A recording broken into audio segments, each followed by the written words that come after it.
God. We're not shaming anybody, God. We're just humbling ourselves before you. Yes, Lord. You brought the thunder and rain today, God, because Satan takes the L today. Father, in Jesus' name, you get the victory. Father, we ask for forgiveness from our black brothers and sisters for years and years of racism, of systematic racism. He's just groveling at the feet of Black people. Like, how dare you, say the word. Oh my gosh, somebody said the N word. They're just such a horrid person. They're just the stop.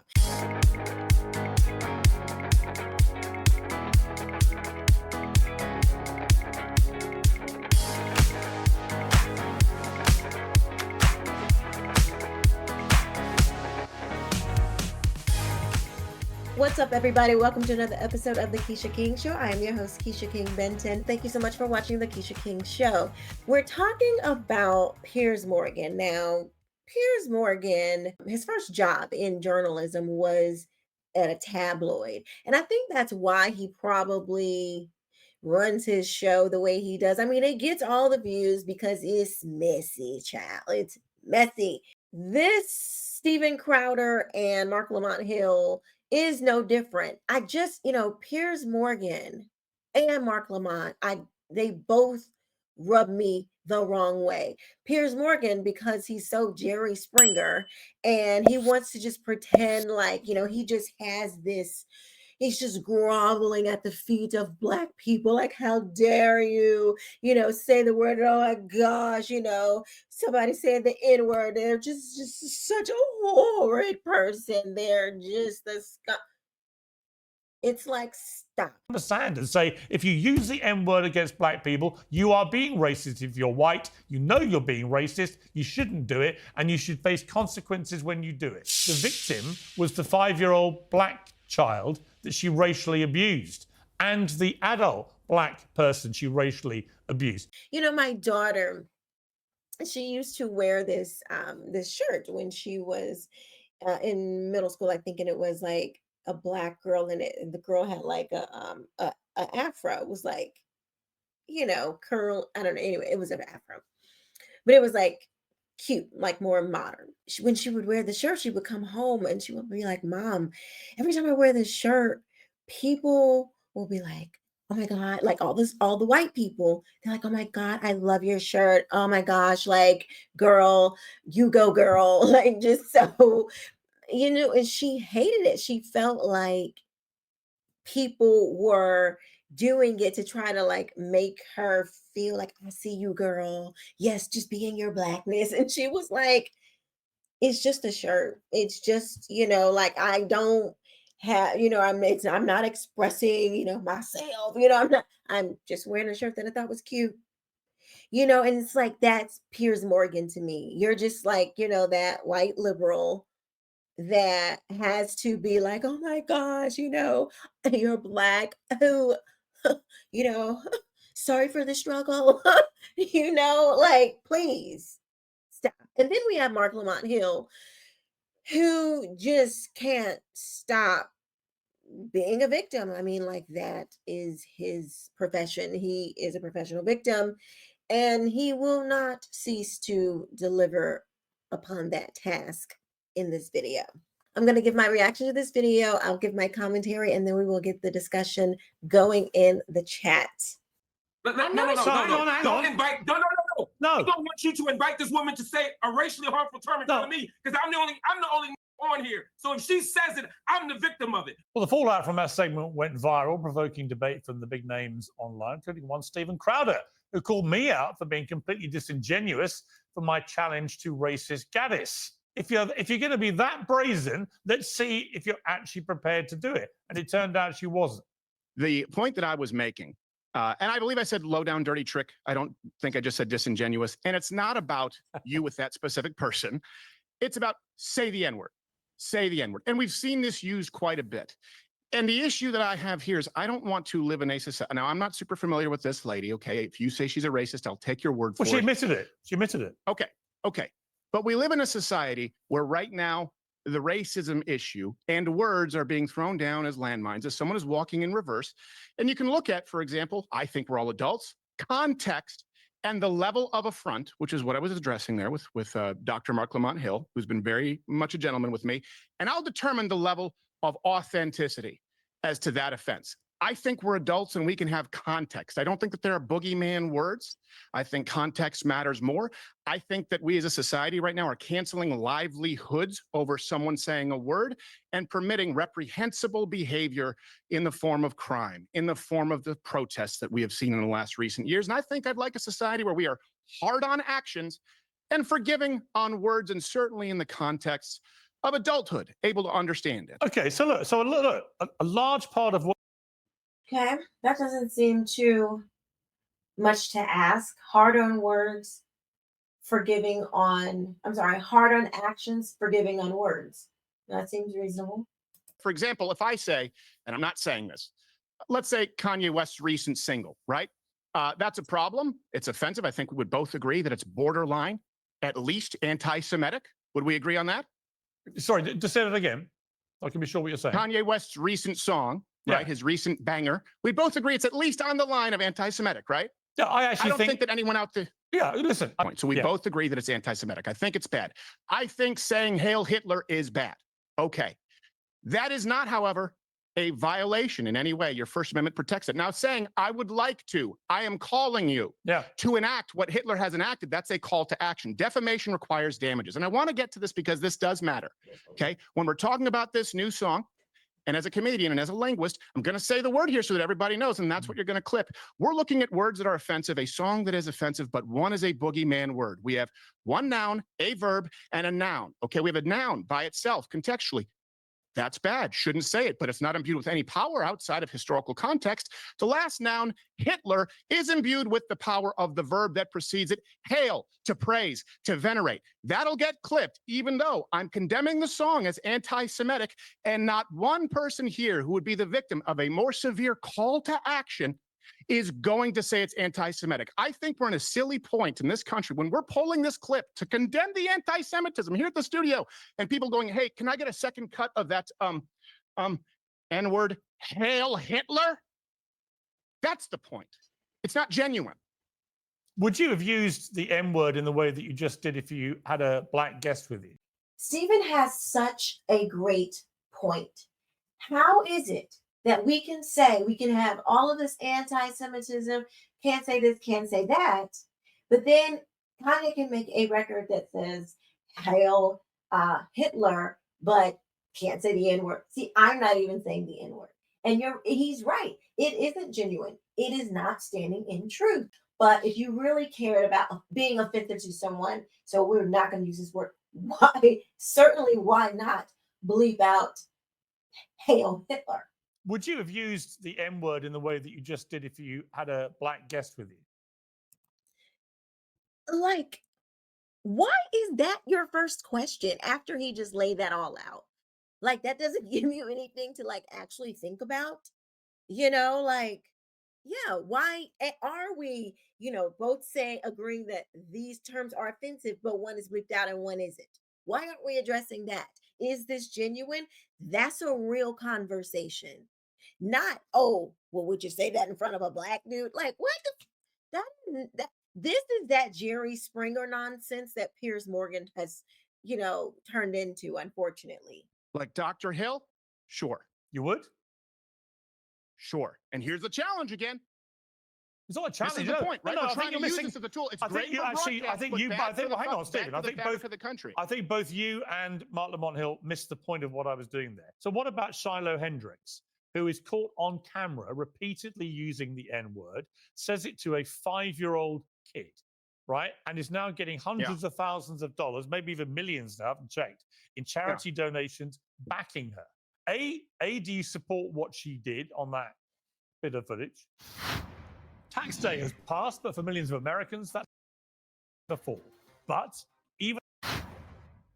I don't think that someone should scream the N-word at a child any more than I think a grown adult should call a child a piece of shit. Now, I do think that if you're talking about the money raised, we are now dealing with the reaction and not with the action that has led to it. I was raised, and I want to be clear about this, and I know I'll be told that I don't know anything about the Black experience, so I'm not saying from you, but people will watch this and say, you couldn't possibly know. In a post-racial America, by the way, largely Canada, the most recognizable faces on earth, Michael Jordan, Mike Tyson. By the way, if you have the audacity to say that a man can throw on a wig and some lipstick and say and claim that he knows what it's like to be a woman, then surely Steven Crowder or anybody can, you know, pontificate on knowing what it's like to be black for sure. Michael Jackson, I'll get, okay, that one's a half one. The point is, our greatest export was culture in America, celebrated our Black celebrities. I didn't think about watching Fresh Prince or Urkel with my close Black friends. But today, when you look at this, this is a reaction to white people. When you're a white person in this country and it's, hey, you don't know the lived experience, but I know yours. When it's, hey, if you move into an area, that's gentrification. But if you leave, it's white flight. It's, hey, sit down and shut up. And then it's silence is violence. It's, hey, you can't use empirical in making an argument about neighborhoods regarding crime data, but you also can't say you have a Black friend, which, by the way, is a completely legitimate defense against racism. The only way to win is not to play. And so people aren't even talking. And I want to make one last point. I do a segment on this show called Black and White and the Gray Issues, where I will, as Dr. Hill does, go into barbershops, go into Black neighborhoods, and discuss these issues with them. And not once has anyone accused me of a whiff of racism. What white people are afraid of in this country, and the reason they're not having a dialogue, is the game of telephone and someone in the media telling a community that they should be experiencing an affront. And that leads to more racial division. It doesn't end anywhere good. Okay, but let me respond. Boom. All of that right there. Steven Crowder was spot on. We can't exist in a society where one group of people gets to play by a totally and completely other set of rules, especially when there is a power behind a certain group in trying to enforce these ideas. Like, you can't have, but that lets you know that this is what they want. They want the division, because if you have the media, the left, who is constantly pushing out this, they are the third party, they are this overarching system, microphone platform that's constantly pushing messages to Black people that these people over here are racist, and then simultaneously, saying themselves that white people are bad. Oh, white people are terrible. You're going to create a society where these two groups of people constantly have beef. And that is what it is. Because now white people are sick and tired of just being called a racist for no reason. I can't claim that I can't defend myself by saying, oh, well, no, I have Black friends, or I have I have a biracial child, or I have had white people come up to me with tears in their eyes when there was all this, race stuff going on here in my city, and we were down at the school board. And, being a Black woman coming from a side that is more reasonable, they were trying to change the name of schools, basically saying that, oh, because this school was named behind, maybe a Confederate general, then that means that the kids can't learn. Like, it was just stupid, like utterly dumb. And I'm like, that doesn't mean, what is you walk into the school and automatically your brain just shuts off because, of a name on a building. Like, come on, that's ridiculous. But I was there, and this, after people hearing, what I had to say, they, felt a little bit more comfortable. But this woman comes up to me, and she's a white woman, and she's crying, and she is like, my children, my grandchildren are biracial. She was like, I don't hate Black people, but like, the constant um the racism being hurled at her because she's white. They don't know anything about her, or that she has family that are this Black. She's automatically, racist. And she can't even use that as a defense. Like basically what Stephen Crowder is saying is that there is no defense to this conversation for yourself as a white person. And there's no way to engage in this conversation. Damned if I do, damned if I don't. I'm wrong in everything I do. And this is not, for those of us that are Christians, this is certainly not the way that God would have us to look at this situation. And typically the problem is the response. Now, I don't see anything wrong with Stephen's response, and I don't watch his content often, so I can't really comment on what his actual solution to these problems are.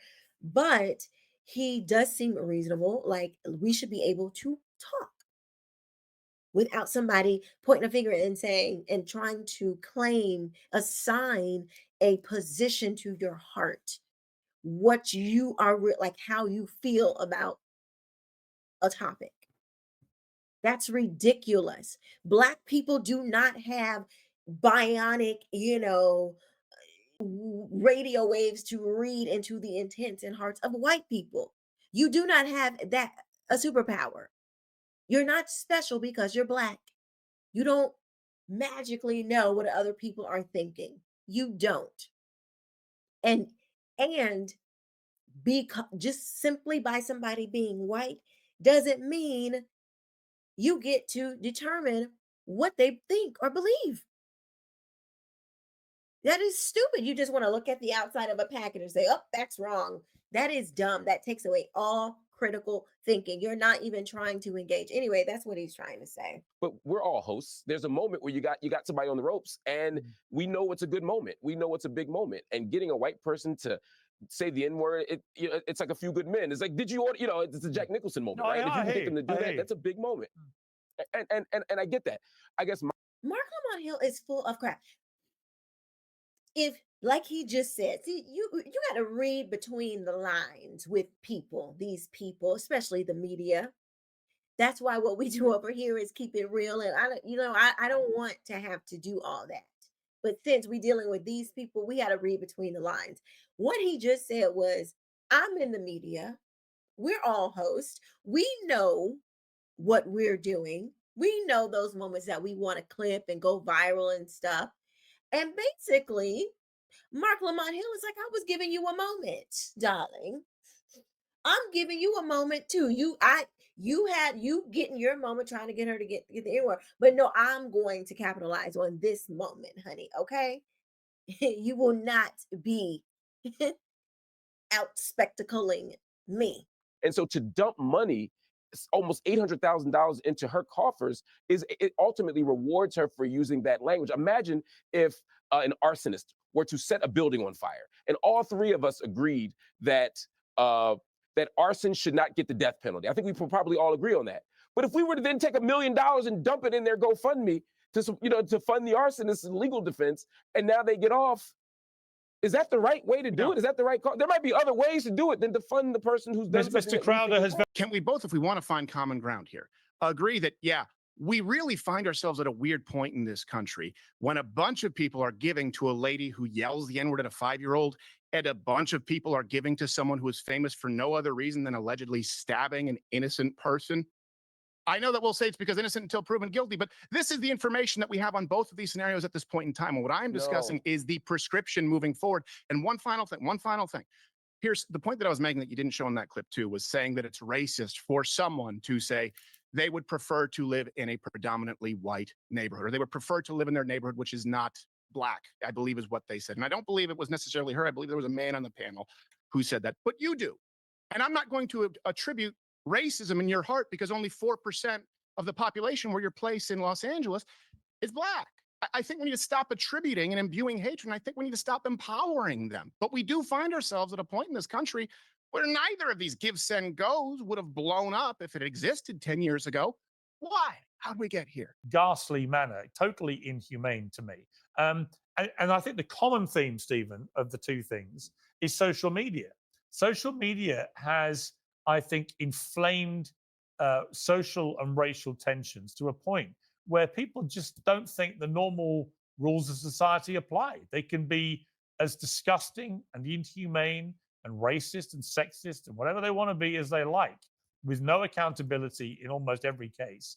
And we've become almost neutralized to that kind of thing. Yes, I disagree. I think social media is a part of it, but I also don't think that we're dealing with an accountability culture as far as the country. I think we're dealing with a false accountability culture as far as the media and those in the establishment. You have myself, for example, who was demonetized, throttled on YouTube for simply using the term lesbian queer, someone who referred to themselves as a lesbian queer. It was a quote. Then moved over to Rumble, and after the exodus, Diageo, in charge of 80% of the world's advertising, told Rumble that it wasn't enough to demonetize myself, but that they wouldn't spend $1 of advertising on the entire platform, an alternative platform to YouTube, unless I was removed. You've had entire governments try and remove platforms for freedom of speech. This is not the accountability that people in the streets are calling for. What is being called for example, from people in the media, is a lie. They would rather hear a lie than the truth. And so you have people checking out. For example, someone's afraid to say, could be my black neighbors, but it's anecdotal. I'm not supposed to say the black friend thing. Move to the same neighborhood I have because it's safer and there's a stronger sense of community.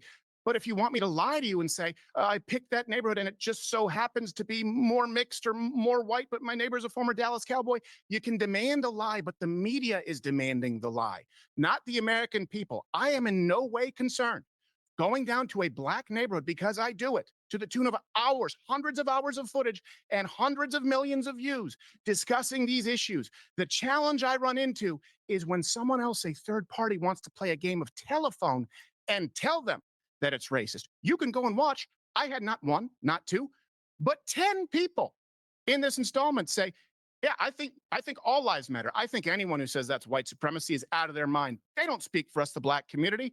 I'd never know that unless I had that conversation with them. Very few people are doing it. You're demanding a lie of people. Okay, Marc, your response. This is a part of how the Democrat Party has become a cult. Because what cults do is they isolate their members from reality, from the rest of the world, so they can keep them with only the ideas that they're promoting in their heads. So if the media can kind of corner off black folks and white folks over here, everybody's in their corners and nobody's talking to each other, they can both be told a message about each other that is not valid. That's a lie. And so if you just stay in your corner, you're never going to know what is, how other people feel. And so you're just left to just kind of go with your own thing. And typically that's already what's being told of you. That's why a lot of black people, if you ask them like collectively, they lean Democrat, they think America's racist, all of these things. But if you talk to them one-on-one, you get a totally different view.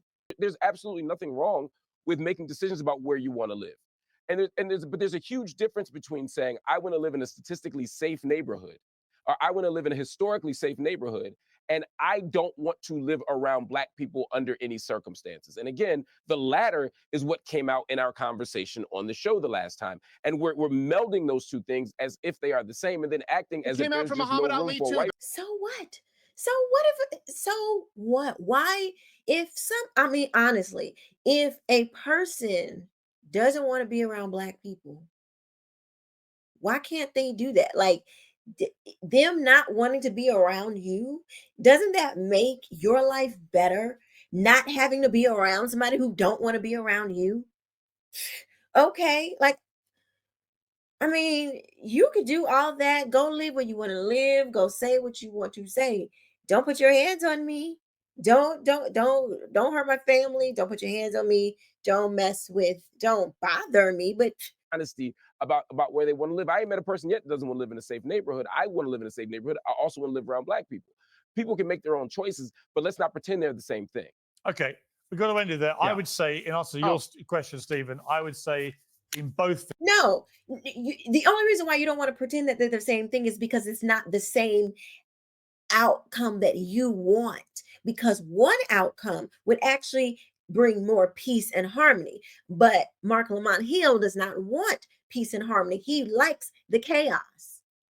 So, oh, if it's, if the reason why you don't want to live where you want to live, if it's not the reason that I have deemed acceptable, then it's not the same thing. Because your reason has to be my reason. Because my skin is black, my high melanin count gives me the authority to tell you what is right or wrong with your reasoning, what is good for you to do for your well-being, for your family. Marc Lamont Hill says he is the one to determine these things.